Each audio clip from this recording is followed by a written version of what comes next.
Point हैं, जैसे दो मास हैं और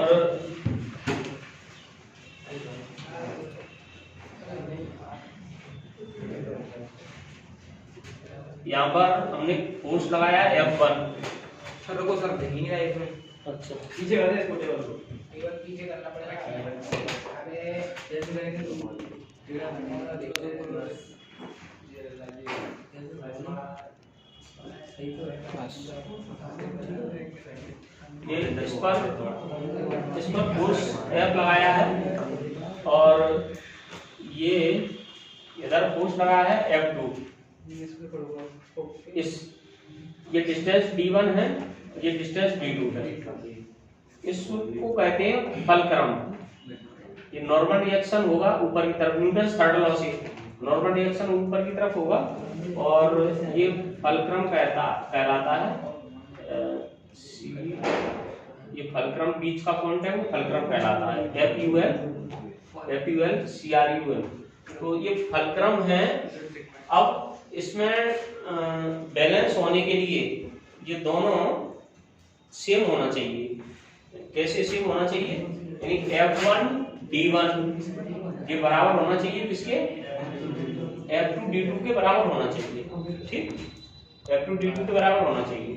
तो इसको कहते हैं इफोर्ड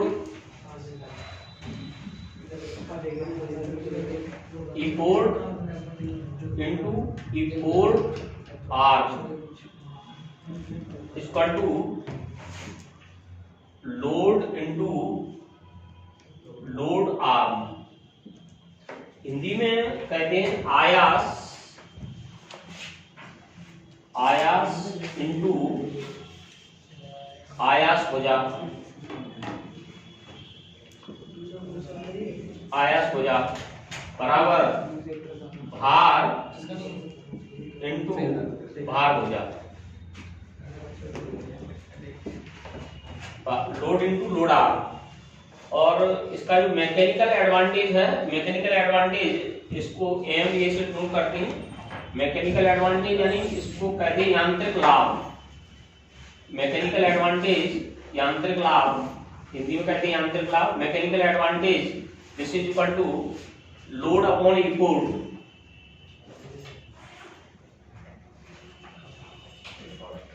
लोड अपॉन इफोर्ट का देखो, लोड अपॉन इफोर्ट करते हैं तो लोड के नीचे इफोर्ट ले जाते हैं, ये इफोर्ट है। लोड अपॉन इफोर्ट करते हैं तो effort arm upon load arm होता है।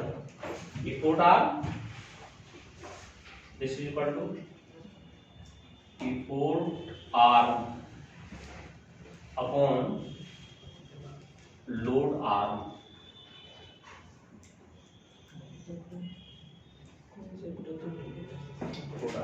इसको यांत्रिक, हिंदी में इसको कहते हैं यांत्रिक लाभ। मैकेनिकल एडवांटेज यांत्रिक लाभ। यांत्रिक लाभ ये बराबर होगा भार बटी आयास। भार बटी आयास बराबर आयास भुजा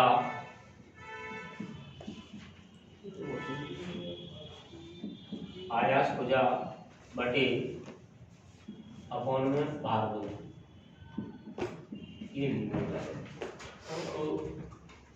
ये फल न्यूटन्स लॉ से जितना ये F1 F2 नीचे फोर्स लोड लगा है उतना ही नॉर्मल रिएक्शन ऊपर की तरफ होगा।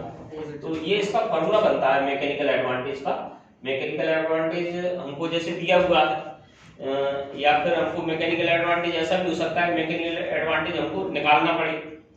यानी इससे हम मैकेनिकल एडवांटेज जैसे मान लीजिए 4 है, तो मैकेनिकल एडवांटेज 4 है तो इसका मतलब है कि हम 4 गुना जैसे 10 न्यूटन का फोर्स लगा करके और इससे हम 4 गुना 10 का 4 गुना कर देंगे तो कितना हो जाएगा 40 न्यूटन।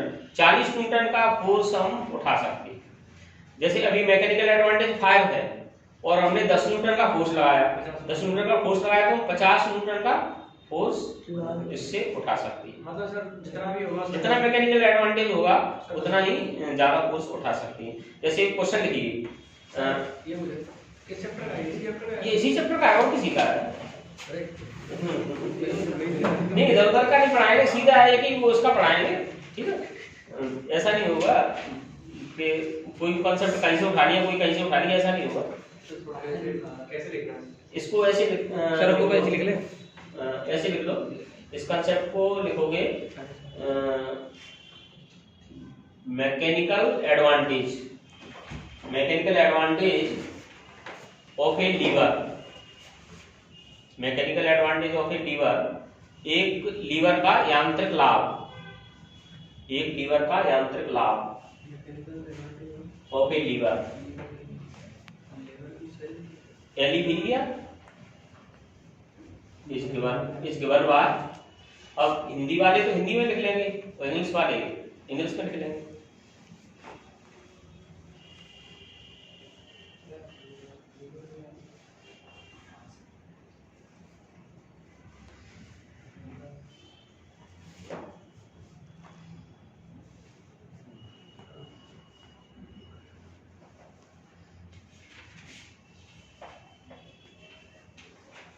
सर ये बीच में आर जो है वो क्या था? आप नॉर्मल रिएक्शन है।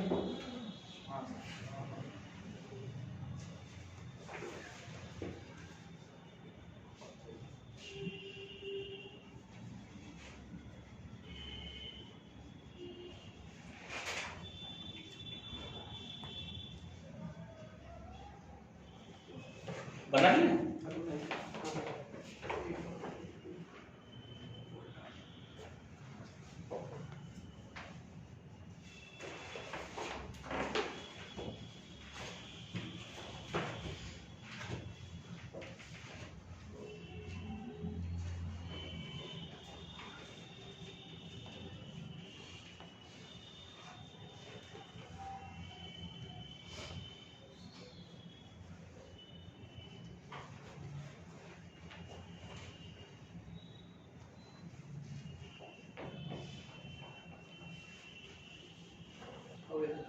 ये क्वेश्चन लिखिए।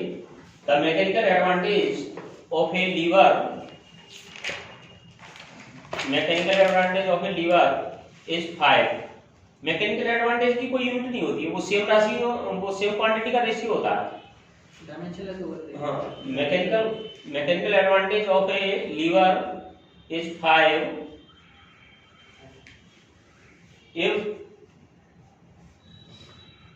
if a effort of 10 Newton is applied on it, then how much weight is lifted by it? How much, Hindi में लिखो। एक लीवर का यांत्रिक लाभ 4 है। 5 बोला था। एक लीवर का यांत्रिक लाभ 5 है। इस पर कितना आयास लगाया जाता है? 10 न्यूटन। इस पर 10 न्यूटन का आयास लगाया जाता है। तो हम इससे कितना भार उठा सकते हैं? कितना भार उठा सकते हैं? तो मैकेनिकल एडवांटेज की जगह पर क्या लिख दोगे? 5 is equal to load upon effort लगाया है 10 न्यूटन। तो लोड हम उठा सकते हैं, इससे कितना उठा सकते हैं लोड? 50 न्यूटन का लोड इससे हम उठा सकते हैं।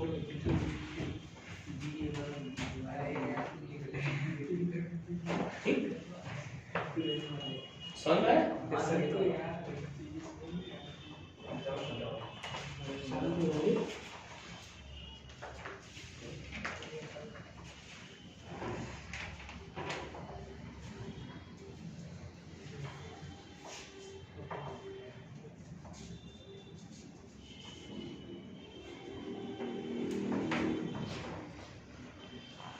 ये चैप्टर रोटेशनल मोशन का करा रहा है अभी। ठीक, पिछले टर्म पे रोटेशनल मोशन स्टार्ट कर दिया था, उसमें हमने वो बता दिया था, सेंटर ऑफ मास बता दिया था। और अब तुमको पहले बता रहे हैं एंगुलर डिस्प्लेसमेंट। एंगुलर डिस्प्लेसमेंट ये क्या होता है?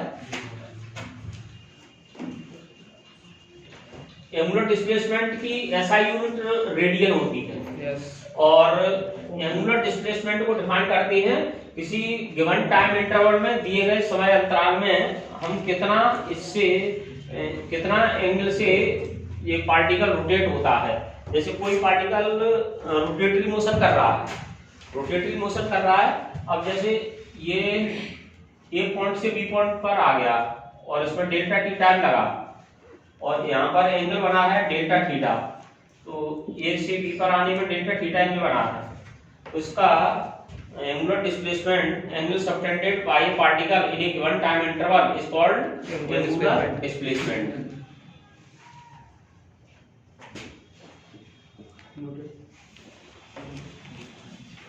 एंगुलर डिस्प्लेसमेंट, तो इसकी डेफिनेशन लिखेंगे the angle subtended bye A particle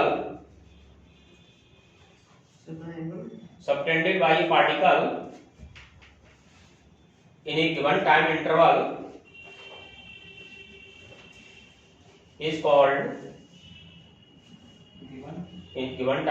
is called angular displacement।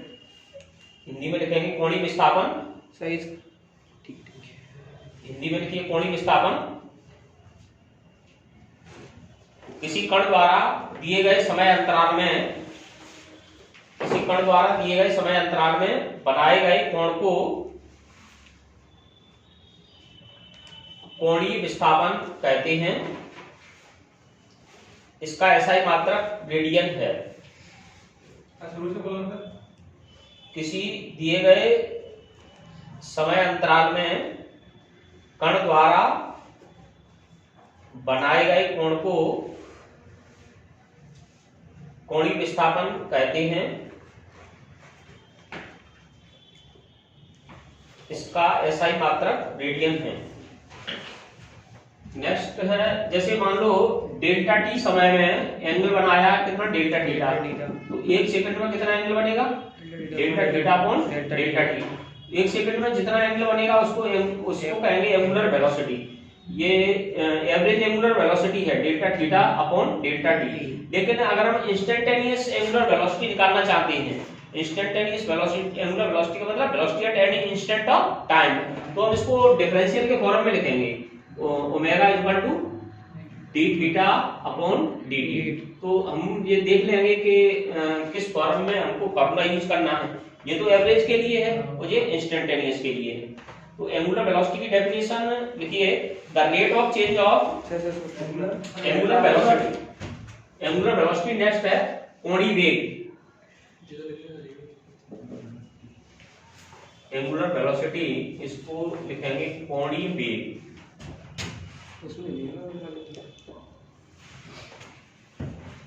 कोणीय वेग इसकी डेफिनेशन होगी the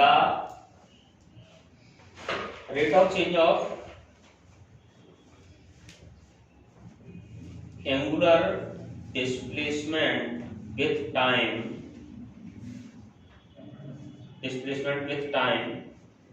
is called angular velocity। कोणीय वेग हेडिंग डालो। कोणीय विस्थापन में परिवर्तन की दर को कोणीय वेग कहते हैं। कोणीय विस्थापन में परिवर्तन की दर को कोणीय वेग कहते हैं। ये इसका फॉर्मूला नोट कर लेंगे। फॉर्मूला नोट कर लो, omega equal to D theta upon D T और omega equal to D theta upon D T. Its SI unit is radian per second. इसका एसआई मात्रक रेडियन प्रति सेकंड है। Its SI unit is radian per second.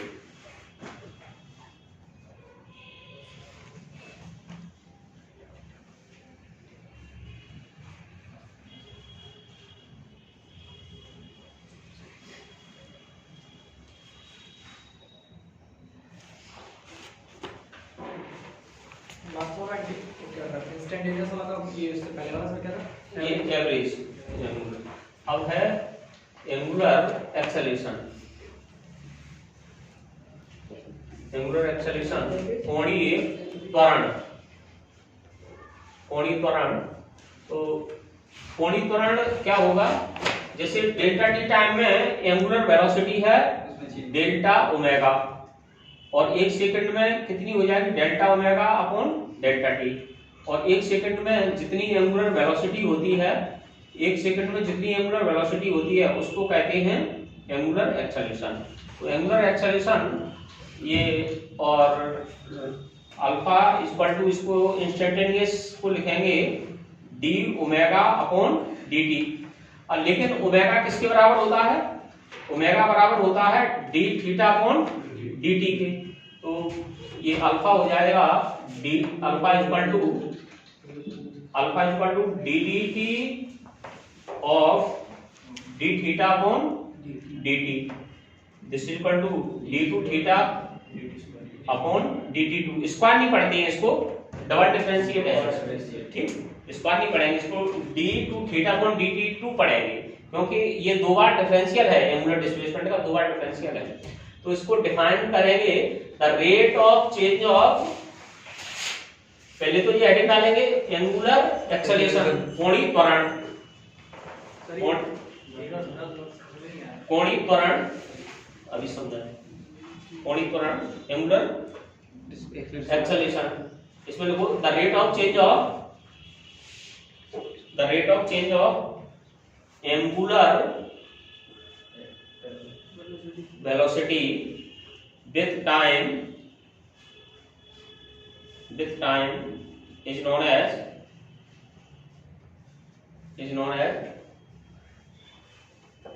angular acceleration,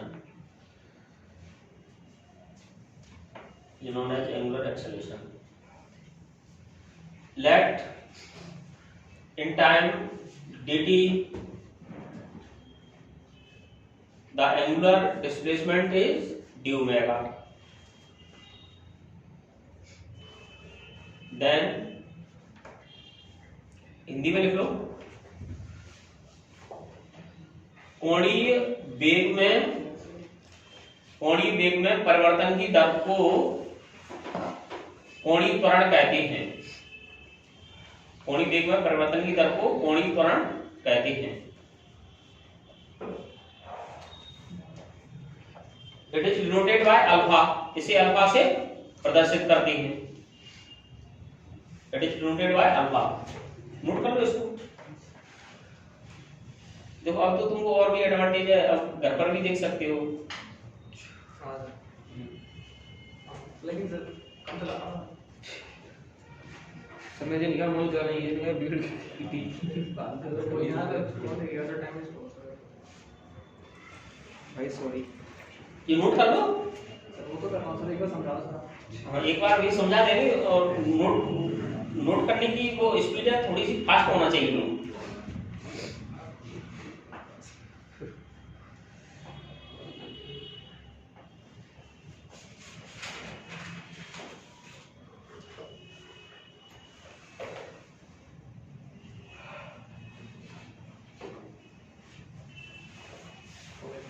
it's SI unit is radian per second square,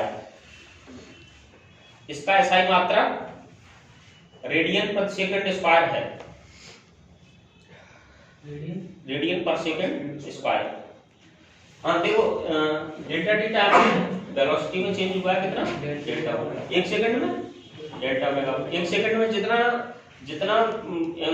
ये angular velocity में change होगा उसको कहेंगे angular acceleration, और ये instantaneous angular acceleration at any instant of time.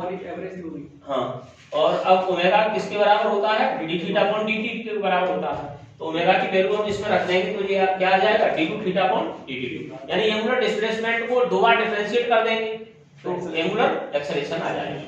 ठीक,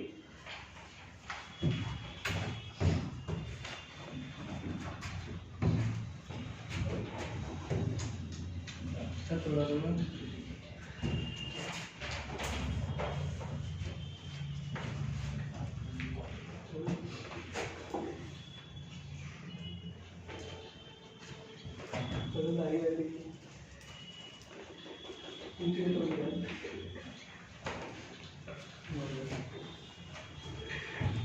अब देखो ये इक्वेशन ऑफ मोशन है।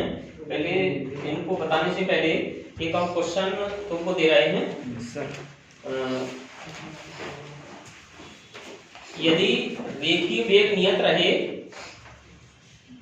हिंदी में लिखिए, यदि रेखीय वेग नियत रहे तो कोणीय वेग किसके समानुपाती होगा? if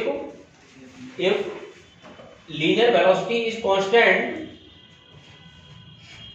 then angular velocity is proportional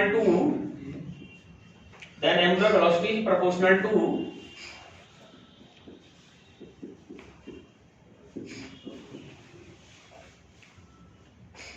ये ऑप्शन दिए गए हैं। यदि रेखीय वेग नियत रहे तो कोणीय वेग किसके समानुपाती होगा, ये ऑप्शन दिए गए हैं।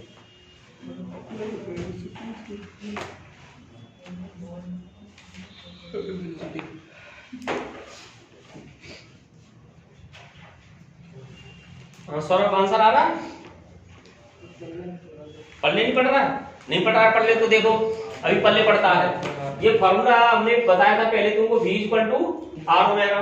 अब इसमें ये v क्या है? कांस्टेंट है, तो r × ओमेगा कांस्टेंट हो गया। r × ओमेगा कांस्टेंट है तो ओमेगा इनवर्सली प्रोपोर्शनल 1/r, और आंसर कौन सा हो जाएगा? ये आंसर हो जाएगा। पल्ले पड़ गया कि नहीं? पड़ गया। ये कब बताया था? क्या ये उसमें 2 डायमेंशन में बताया था? हाँ सर बताया था। 2 डायमेंशन मोशन में बताया था relation between linear velocity and angular velocity.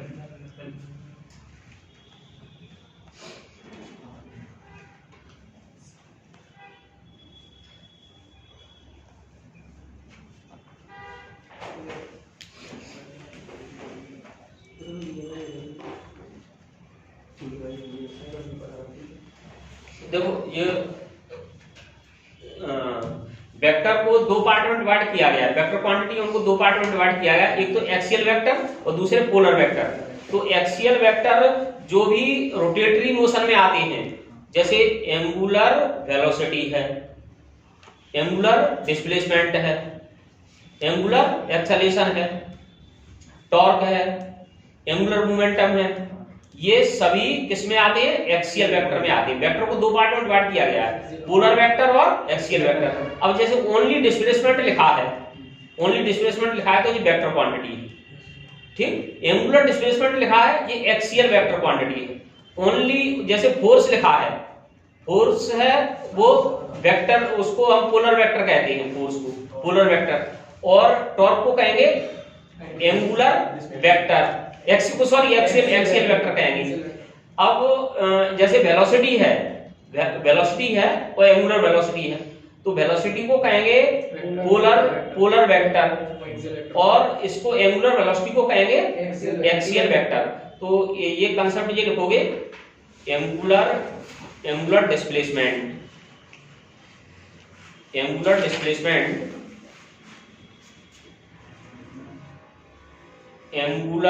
Velocity,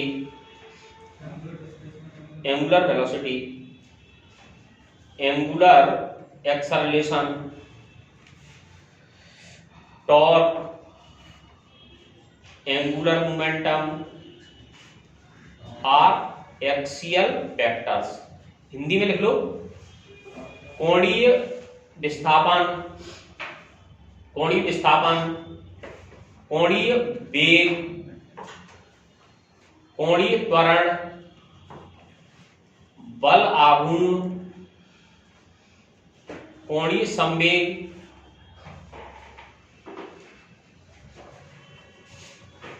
अक्षीय सदिश हैं।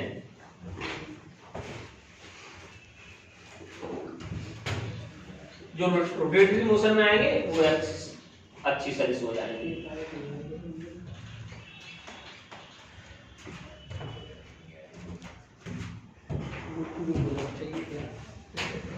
देखो एक जब कोई बॉडी रोटेटरी मोशन करती है, तो रोटेटरी मोशन करती हुई बॉडी है, जैसे फैन है रोटेटरी मोशन कर रहा है, तो रोटेटरी मोशन में ये v = r ओमेगा, ये लगता है v = r ओमेगा।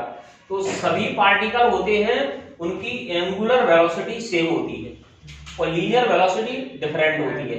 यानी उनका कोणीय वेग कैसे होती है, जैसे ये हमने फिगर बनाया है, अब यहाँ पर ये एंगल बना है थीटा।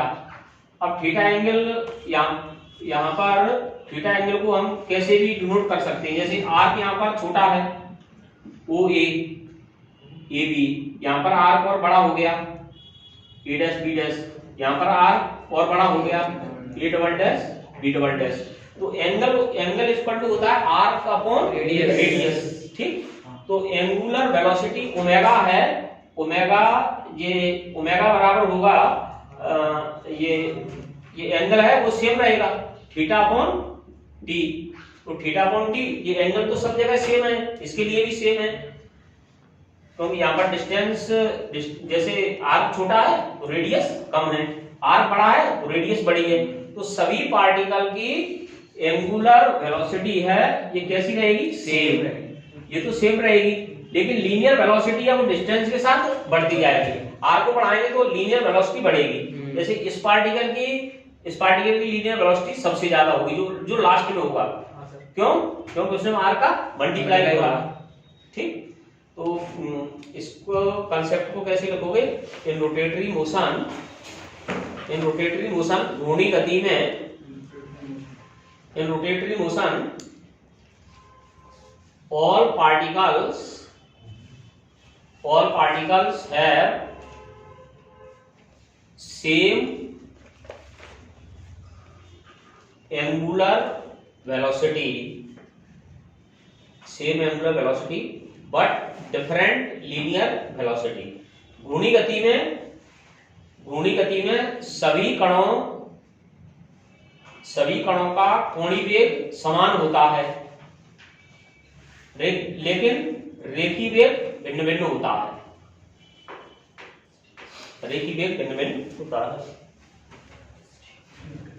जो पार्टिकल एक्सिस से ज्यादा दूरी पर होगा उसकी लीनियर वेलोसिटी उतनी ही ज्यादा होगी। हाँ,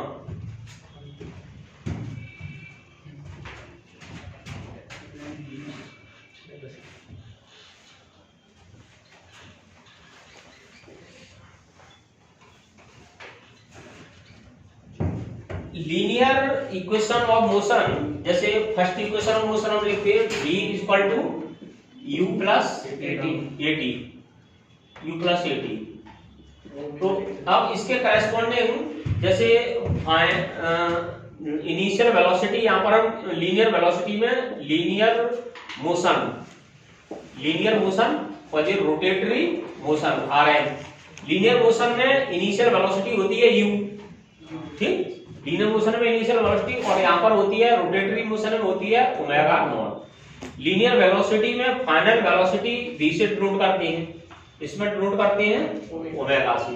लीनियर वेलोसिटी में एक्सेलरेशन को डिनोट करते हैं a से, यहाँ पर डिनोट करते हैं अल्फा से। इसमें डिस्प्लेसमेंट को s से डिनोट करते हैं, इसमें डिस्प्लेसमेंट को थीटा से डिनोट करते हैं। अब जैसे हमने लिखा v equal to u plus at, तो इसके करस्पॉन्डिंग ये तो लीनियर मोशन में हो गया। अब रोटेटरी मोशन में हम क्या लिखेंगे, omega equal to omega naught plus alpha t, ठीक। ये रोटेटरी मोशन की फर्स्ट इक्वेशन हो जाएगा। अब लीनियर मोशन में हम लिखेंगे s equal to ut plus 1/2 at square. यहाँ पर क्या लिखेंगे, theta equal to omega naught plus 1/2 alpha t square. Linear motion, ये थर्ड इक्वेशन मोशन लिखेंगे v square equal to 2as। यहाँ पर लिखेंगे omega equal to omega naught square 2 alpha plus 2 alpha into theta, ठीक। तो ये करस्पॉन्डिंग इक्वेशन है, ये लीनियर मोशन में है और ये रोटेटरी मोशन में है। तो इनको कैसे लिखोगे, equation of motion in rotatory motion, घूर्णी गति में गति के समीकरण, equation of motion in rotatory motion.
देखो वैसे इसमें कुछ एक दो चीज और बढ़ाई जा सकती है, जैसे यहाँ पर मास होता है तो यहाँ पर होता है मोमेंट ऑफ इनर्शिया, ठीक, यहाँ पर मास, यहाँ पर मोमेंट ऑफ इनर्शिया, यहाँ पर फोर्स होता है, यहाँ पर टॉर्क होता है, ठीक, यहाँ फोर्स इधर टॉर्क, इधर लीनियर मोमेंटम P से डिनोट करते हैं, यहाँ पर एंगुलर मोमेंटम को L से डिनोट करते हैं।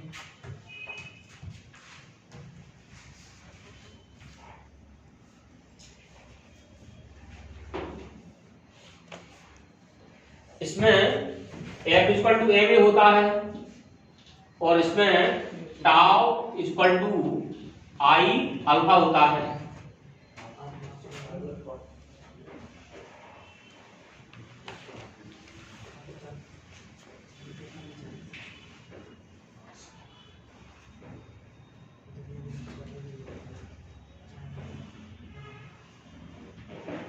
तो फोर्स की जगह क्या टाउ, फोर्स की जगह टाउ। हाँ,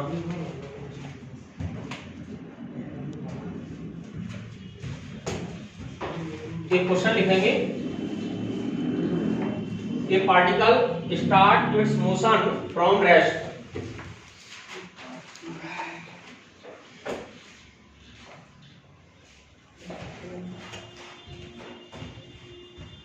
एक कण विराम से अपनी गति प्रारंभ करता है,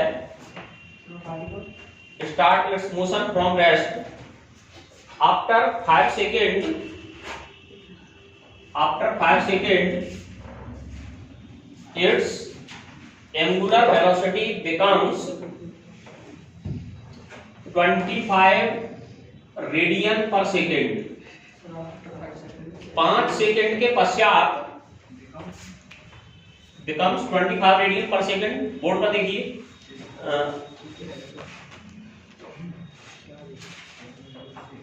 तो इसका कोणीय त्वरण क्या होगा, देन व्हाट इज इट्स, कुछ रह गया, 5 सेकंड बाद इसका कोणीय त्वरण 25 रेडियन प्रति सेकंड हो जाता है, तो इसका कोणीय त्वरण क्या होगा, then what is its angular acceleration. देखो, एक particle start its motion from rest, a particle start its motion from rest, after 5 second its angular velocity becomes 25 radian per second, 25 radian per second, find its angular acceleration. एक कण विराम से गति प्रारंभ करता है, 5 सेकंड बाद उसका कोणीय वेग 25 रेडियन प्रति सेकंड हो जाता है, तो कण का कोणीय त्वरण क्या होगा, कण का कोणीय त्वरण क्या होगा। तो पहले तो गिवन लिखोगे, given t equal to 5 second, omega है 25 रेडियन पर सेकेंड, और रेस्ट से मोशन स्टार्ट करता है तो ओमेगा नॉट हो जाएगा कितना, 0 हो जाएगा, ठीक, और हमको ये निकालना है, अल्फा की वैल्यू फाइंड आउट करना है, तो अल्फा ये omega equal to omega naught plus alpha t, omega 25 equal to omega naught 0 plus alpha into 5 alpha equal to 25 और अल्फा इक्वल टू 5। अब यूनिट लिखेंगे radian per second square.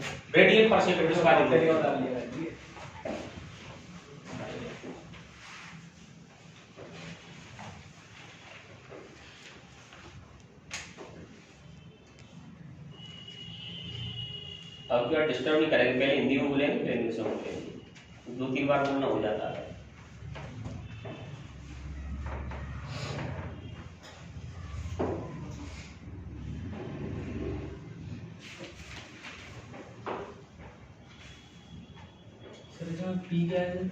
P है linear momentum, या इसको only momentum भी कहते हैं, और एल है एंगुलर मोमेंटम।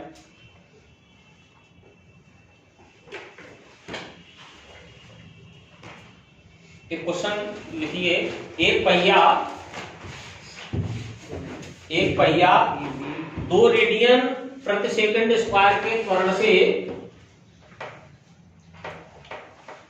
2 रेडियन प्रति सेकंड स्क्वायर के त्वरण से गति कर रहा है। 2 रेडियन प्रति सेकंड स्क्वायर के त्वरण से गति कर रहा है यदि पहिया विराम से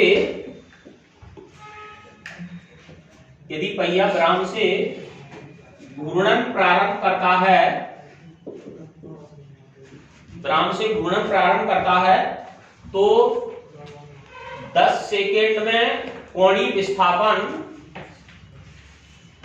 क्या होगा? 10 सेकेंड में कोणीय विस्थापन क्या होगा? इसमें किए A B starts its motion from rest.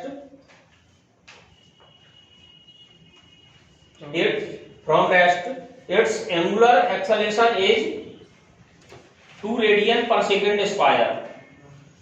Angular acceleration is 2 radian per second square. After 10 seconds, find its angular displacement 100 radian. Sir angular displacement हाँ एक से सिंपल वे में बता रहा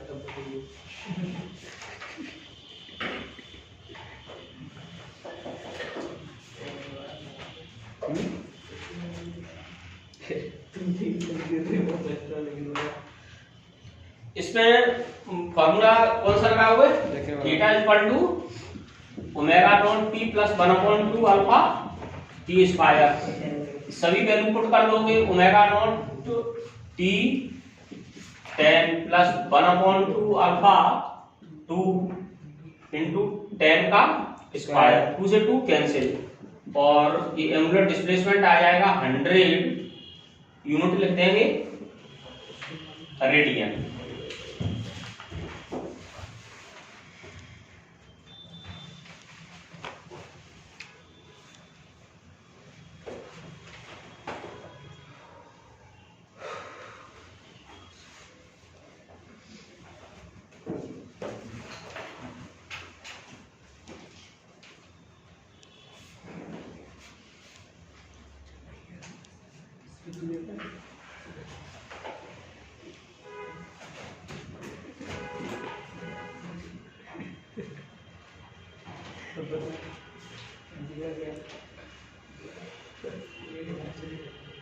एक और लिखिए।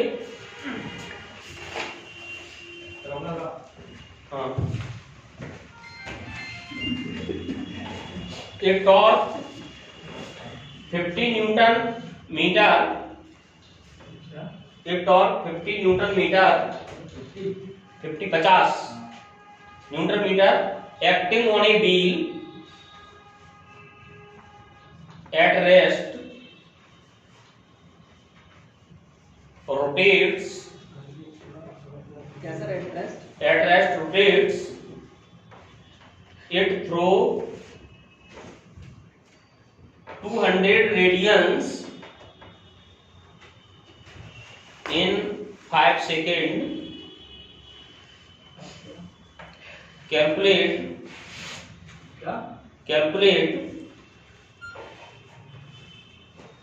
angular acceleration produced. Calculate angular acceleration produced. Hindi में लिखिए। एक पहिए पर 50 न्यूटन मीटर का बल आघूर्ण लगाया जाता है। 50 न्यूटन मीटर का बल आघूर्ण लगाया जाता है। पहिया विराम अवस्था 0.2 पहिया विराम अवस्था से गति प्रारंभ करके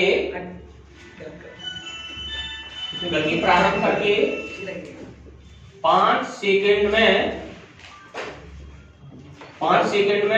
200 रेडियन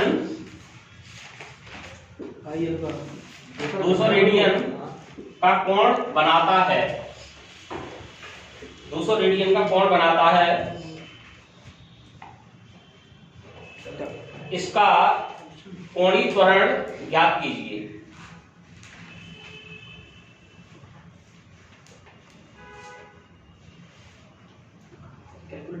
एक्सेलरेशन बिल्कुल निकालूंगा।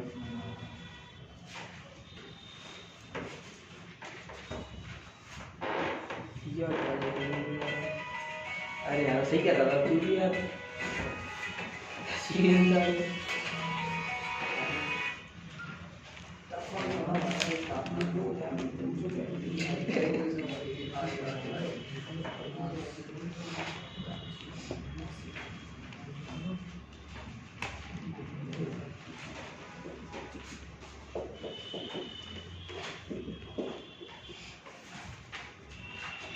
Sir 16 radian per second square.